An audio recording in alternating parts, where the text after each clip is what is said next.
வணக்கம் மக்களே! நெத்திலி கருவாடு வச்சுட்டு ஒரு அருமையான தொக்கு தாங்க.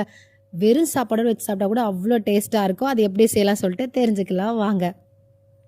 அதுக்கு நான் 250 கிராம் அளவுக்கு நெத்திலி கருவாடு எடுத்துக்கிட்டேன். இது உப்பு இல்லாத கருவாடு. இதில் இருக்கிற தலைப்பகுதியும் வால் பகுதியும் கட் பண்ணிக்கலாம்.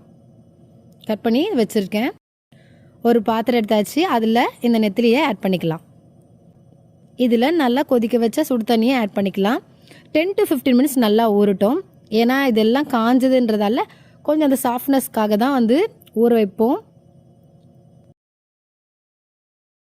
இங்கே பாருங்கள் நல்லா ஊறிடுச்சு. இதை ஒரு 3 டைம்ஸ் நல்லா தண்ணி ஊற்றி சுத்தம் பண்ணி வச்சுக்கலாம்.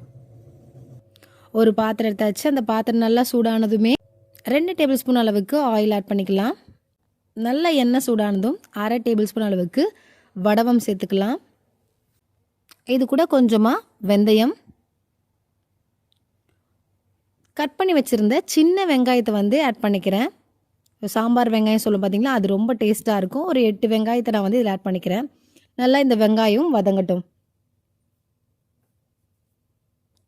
இது கூட கொஞ்சம் கறிவேப்பிலை, இடித்து வச்சுருந்த 4 பல் பூண்டு, ஒரு பெரிய சைஸ் வெங்காயம் அதையும் சேர்த்து இதில் ஆட் பண்ணி நல்லா வதக்கலாம். நல்ல வெங்காயம் வதங்கணும். அதாவது கண்ணாடி பதம் வர அளவுக்கு நல்லா வதங்கணும். இங்கே பாருங்கள் நல்லா வெங்காயம் வதங்கிடுச்சு. இதில் ஒரு தக்காளி ஆட் பண்ணிக்கிறேன். நார்மல் சைஸ் தக்காளி ஆட் பண்ணிக்கலாம். அதையும் சேர்த்து நல்லா வதக்கலாம். தக்காளி வெங்காயம் நல்லா வதங்கியிருக்கணும். தக்காளி வெங்காயம் நல்லா வதங்கிடுச்சு. இதில் நம்ம சுத்தம் பண்ணி வச்சுருந்த கருவாடை சேர்த்துக்கலாம். 1/4 டேபிள் ஸ்பூன் மஞ்சள் தூள், 1 டேபிள் ஸ்பூன் அளவுக்கு குழம்பு மிளகாய் தூள், 1/2 டேபிள் ஸ்பூன் அளவுக்கு தனியாத்தூள். இது கூட கொஞ்சம் உங்களுக்கு காரம் இன்னும் தேவைன்னா காஞ்ச மிளகாய் தூள் கொஞ்சம் சேர்த்துக்கலாம். இதுவே டேஸ்ட்டு தரும். 1/2 டேபிள் ஸ்பூன் அளவுக்கு உப்பு சேர்த்து நல்லா மிக்ஸ் பண்ணலாம்.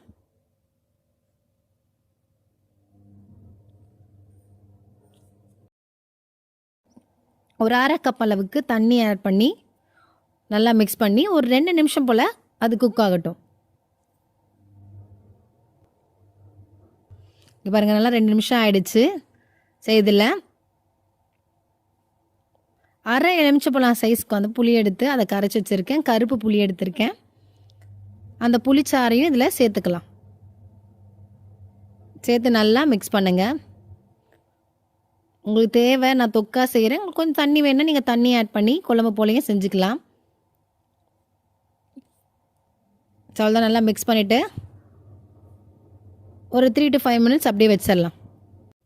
லோ ஃப்ளேம்லேயே வச்சிடலாம். அது நல்லா குக் ஆகிடும். இங்கே பாருங்கள் 5 மினிட்ஸ் ஆகிடுச்சு. நல்லா அது கருவாடும் வெந்துடுச்சு. அதே போல் அந்த திக்னஸ் தொக்குக்கானது போல் ஆயிடுச்சு. அவ்வளோதான், ரெடி ஆகிடுச்சு. இதை வெறும் சாப்பாடோட வச்சு சாப்பிட்டா அவ்வளோ டேஸ்ட்டாக இருக்கும். நீங்களும் செஞ்சு பாருங்கள். பிடிச்சிருந்தா லைக் பண்ணுங்கள், ஷேர் பண்ணுங்கள். தேங்க்யூ.